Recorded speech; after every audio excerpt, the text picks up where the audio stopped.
In this recording, we're going to look at applied optimization. To optimize something means to maximize or minimize some aspect of it. So we'll look at an example where we're trying to minimize the amount of material needed to build something, or to maximize the amount of profit, and those types of examples. But we will be minimizing and maximizing. Now think about when we talked about local maximums and local minimums, and we talked about we have local maximums and local minimums occur when our first derivative is equal to 0. Now we want to create an open top box by cutting small congruent squares from the corners of a 12-inch by 12-inch sheet of tin and bending up the sides. How large should the squares cut from the corners be to make the box hold as much as possible? Now the picture at the top shows the corners cut out, and the corners are x by x. And so when we fold our box up, this will be one side, and it's going to be 12 with 2 x's taken away, so 12 minus 2x.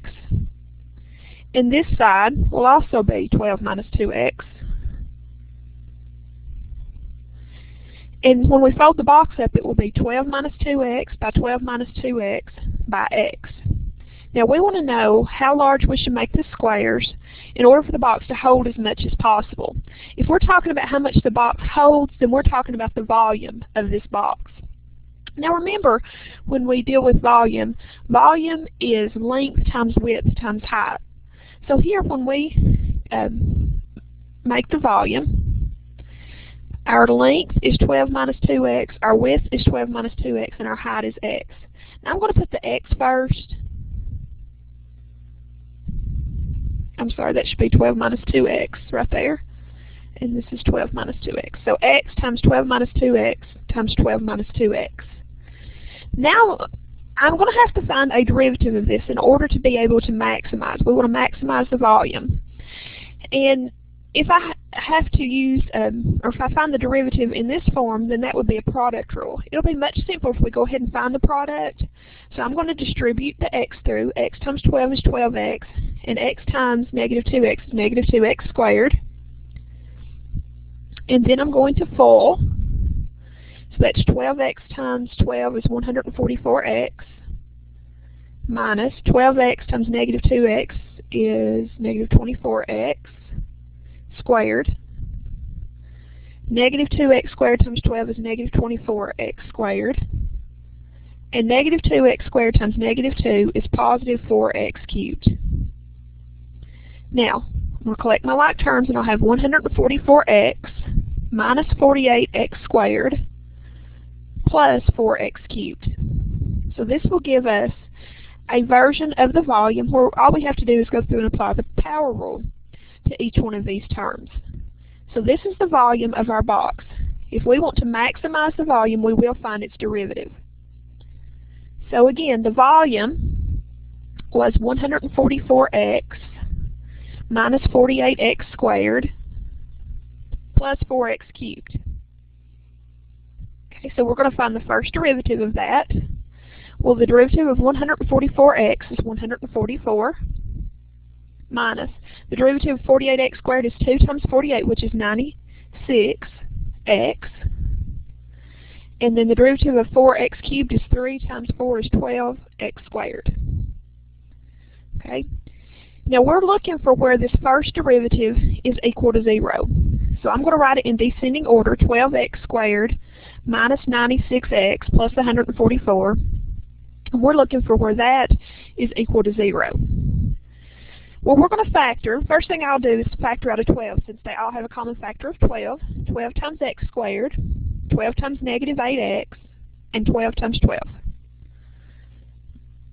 Now we need to factor this trinomial, x squared minus 8x plus 12. So we will be looking for two numbers that multiply to be positive 12 and add to be negative 8. And that will be negative 6 and negative 2. Now remember, if these three things multiply together to be 0, one has to be 0. Well, 12 is 12. It's a constant. It's these two that vary. So either x minus 6 would have to be 0, or x minus 12 would have to be 0 in order for that product to be 0. So add 6 to both sides and you'll have 6. Add 2 to both sides and you'll have 2. So there's our possibilities. Now 6 is not going to work. If you think back to the picture, if this were 6 and this were 6, then there would be no side to this box because the box is 12. So 6 is not going to work. Our answer would have to be 2. Okay? Now we want to make sure that this is actually a maximum, because remember that our first derivative is equal to 0 could be a maximum and it could be a minimum. So what I'm going to do is I'm going to come up here and find the second derivative. And so the derivative of 144 is 0. The derivative of negative 96x is negative 96. And the derivative of 12x squared is 2 times 12 is 24x. Now I want to find the second derivative of the volume when x is 2. Okay, so that's negative 96 plus 24 times 2, or negative 96 plus 48 is negative 48. Now the second derivative is positive. Remember, if the second derivative is negative, that means that if the second derivative is negative, it is concave down. Okay, so we have a graph that is concave down. If it's concave down, then there is a maximum. So there's a maximum where x equals 2. Now if we want to know the exact measurements, now remember that x is going to be 2. The other sides are going to be 12 minus 2x, which are 12 minus 2 times 2.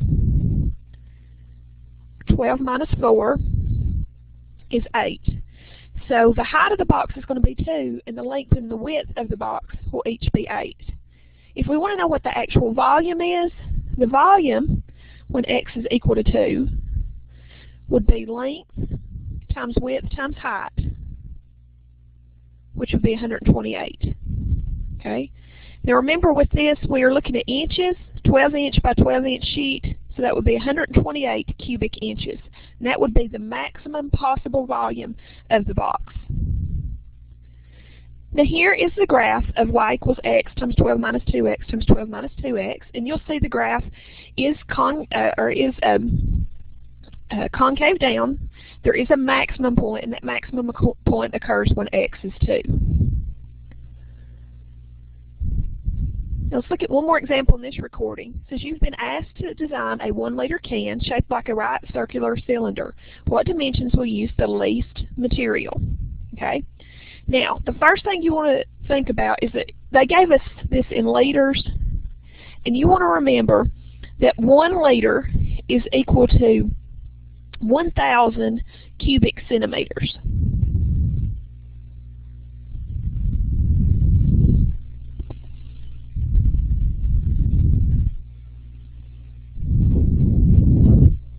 Okay. Now, we want to know what dimensions we'll use the least material. Now, if we're thinking about the material, we're thinking about the actual surface area of this. Okay. Now, what they told us is they told us the volume. The volume of this cylinder needs to be 1 liter or 1,000 cubic centimeters. Now, remember that volume is pi r squared h for a right circular cylinder. The reason pi r squared is the area of the base, and you take the area of the base times the height. Now, we're going to use this information because if we use the surface area, which is what we actually want to minimize, we want to use the least amount of material. The surface area for a right circular cylinder is 2 pi r squared plus 2 pi r h. The 2 pi r squareds come from, you have a pi r squared area on the bottom and a pi r squared area on the top. So there's your 2 pi r squareds. Remember, the circumference of the circle is 2 pi r, so if you think about finding the area of the outside, it's the circumference 2 pi r times the height. Now, the reason I can't just go ahead and take a derivative is I have 2 different variables. I have to get this into the form where I have just 1 variable. That's where this part comes in. The fact that we have the volume that is 1,000 cubic centimeters. Okay. Now, I could either solve for r and plug that value in, or solve for h. Obviously, it's going to be much easier to solve for h since r has a squared on it. To get h by itself, I'll divide both sides by pi r squared. So that will give me h equals 1,000 divided by pi r squared. Then I can go down here to my surface area formula, and I can replace h with 1,000 pi r squared over pi r squared. 1,000 over pi r squared. Well, that will give us 2 pi r squared plus, and the pi's will cancel. One of the r's will cancel. Remember, when you divide, you subtract the exponents, 1 minus 2. So I'm going to have 2,000. And since I'm going to be taking a derivative, instead of putting 2,000 over r, I'm going to say 1 minus 2 is -1 and write that r to the -1 power, because then it's easy to apply the power rule. Okay, so this gives us our surface area in terms of just one of the variables, not h and r, but just r. Okay, so let me write that again. The area is 2 pi r squared plus 2,000 r to the -1. Now this is what we want to minimize. We want the smallest possible area. So I take the first derivative, and that's 2 times 2 pi is 4 pi, r to the first power. -1 times 2,000 is -2,000, r to the -2. And that is, if we want to go back to using fractions, 4 pi r minus 2,000 divided by r squared. Now I'm wanting to minimize this, so I'm looking for where this 4 pi r minus 2,000 over r squared is equal to 0. Now since I have a fraction, the first thing I'm going to want to do is to eliminate my fraction. If I multiply everything by r squared, my fractions will go away. 4 pi r times r squared is 4 pi r cubed. If I multiply here by r squared, the r squareds will cancel. Okay, so I'm multiplying by r squared, multiplying here by r squared. It'll give me just 2,000. I'm even multiplying the 0 by r squared, which of course is just 0. Now to solve this, I get my 4 pi r cubed by itself by adding 2,000 to both sides. I divide both sides by 4 pi, and r cubed is going to be 500 over pi.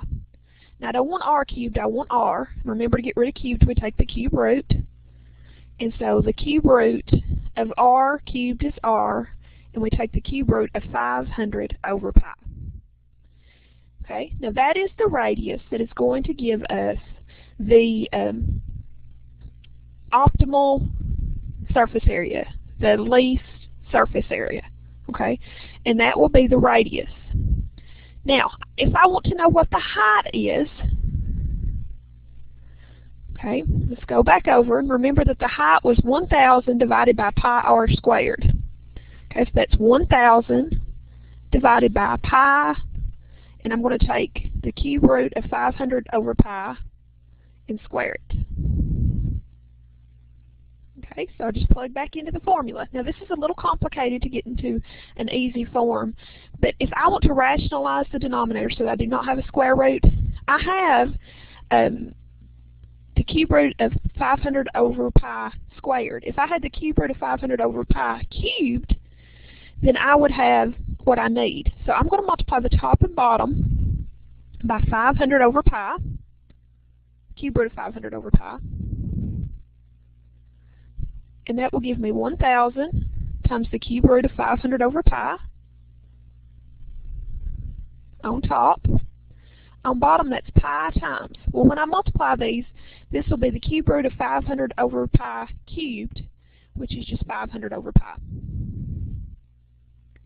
Well, that gives me 1,000 cube root of 500 over pi divided by 500. And I can cancel here, since 500 goes into 1,000 2 times the cube root of 500 over pi.